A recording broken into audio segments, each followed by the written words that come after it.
Hi, this is Gary with MACMOST.com. Let's take a look at some of the exciting new things coming to the iPad with iPadOS.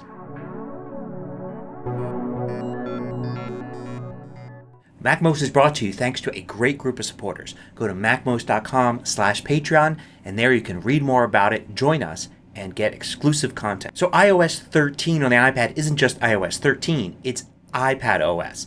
Apple's using this new name to denote that the iPad has features that the iPhone doesn't. There are a ton of great new features you're going to get with iPadOS. Let's take a look at some of them. So one of the first things you notice with iPadOS is the home screen's a little different. You see some widgets on the left and your icons on the right. The stuff on your left, that's called the Today view. We had it before, but not at the same time as the app icons. And there are actually two modes. One where it's permanently there, always on that first page of app icons, and another where you can make it go away. I've got it into the mode where you can make it go away and bring it back. Notice you don't get any more app icons by making it go away.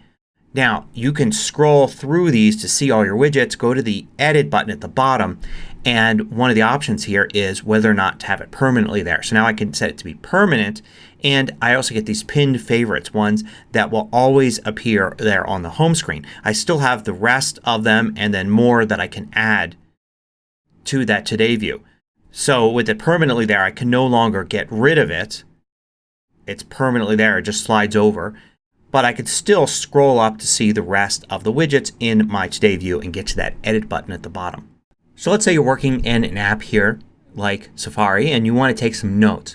You could bring up the Pages app in a slide over window. So I'm going to slide up a little bit from the bottom to bring up the dock. Then I'm going to slide that Pages icon over onto the screen and drop it there so it's a slide over window. Now I can go and open a document. I can use it to take notes. I could also bring up other windows as well. So for instance, say I want to bring up the News app. I could bring that over in the same way. I could easily go between these windows in a few different ways. One is I could just swipe at the very bottom of the screen, right under that white bar that you see there. I could swipe one direction or another to go between these. And I've got the Files app open, Pages, and the News app. So I can keep swiping right to left to go between them. I can also swipe up a little bit and it brings up this browser here where I could see all of these, and this is where I could easily quit one of those apps, at least close that window, get it out of the way, or choose one to jump to. What's really cool is I could have a window from the same app. So I can say I want Safari to actually have another window here. So now I've got another Safari window and I can bring up multiple Safari windows.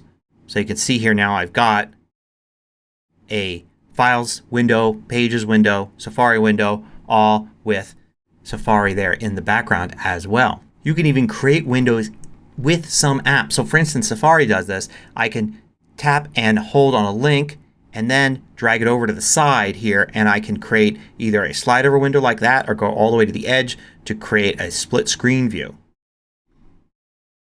If you've got a bunch of Safari windows open in different places, you can tap and hold its icon there in the dock, go to Show All Windows, and you'll see all the different windows open for that app and you can jump to any one of them. So there are some new ways to edit text.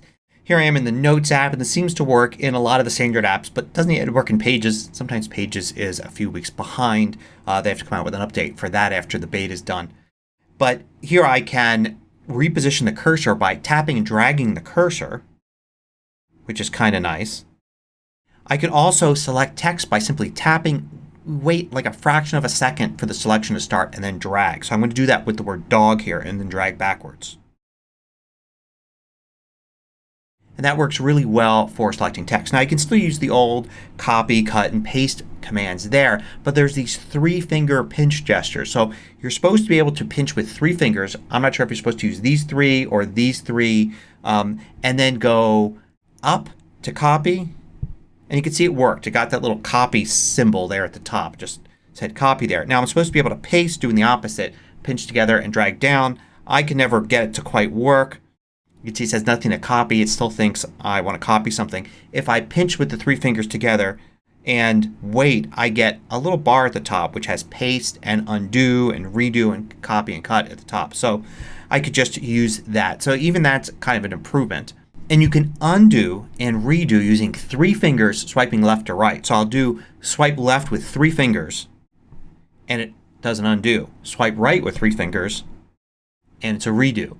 So that's kind of nice. It's probably the best undo redo functionality we've had so far in iOS. Now there's also better multiple selection functionality. So a good way to demonstrate that is here I am in the Files app and say I want to select all 4 of these items that are in here. So before I would have to hit the select button at the right and then swipe down to get all the check marks. But I could do it a little bit easier now. I just tap with 2 fingers and drag. So I haven't hit the select button yet. I just take 2 fingers and drag down and you can see it does a selection for me. Now there's new typing functionality. You can swipe to type, but here's the catch. It doesn't work on the full keyboard. So when you see a keyboard covering the whole screen like this, that doesn't work. But I can change this into a floating keyboard now. So I can go to floating and now you get this iPhone sized keyboard here. And here I can actually swipe to type.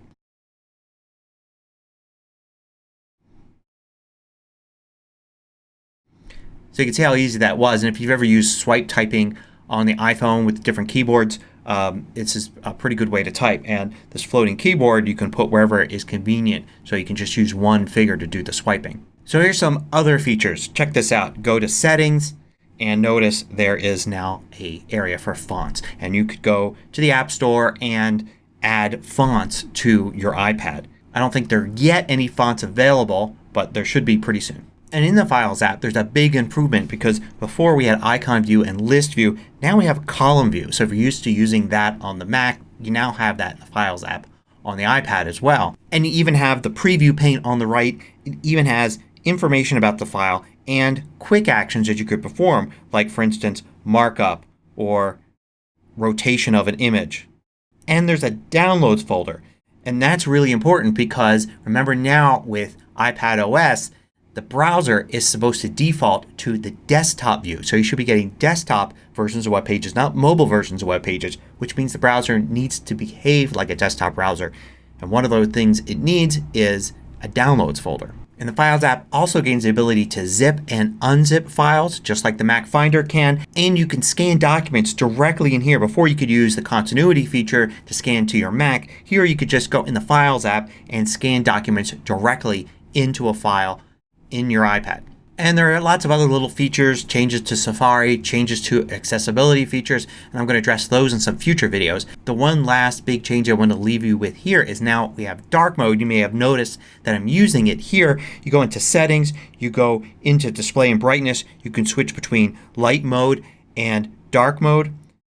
And you could also go into Control Center here, and when you customize controls you can tap to add dark mode into your Control Center. So now I'll see it when I drag down from the top right. I'll be able to see the dark and light mode switch there and easily switch back and forth to it without having to go into settings.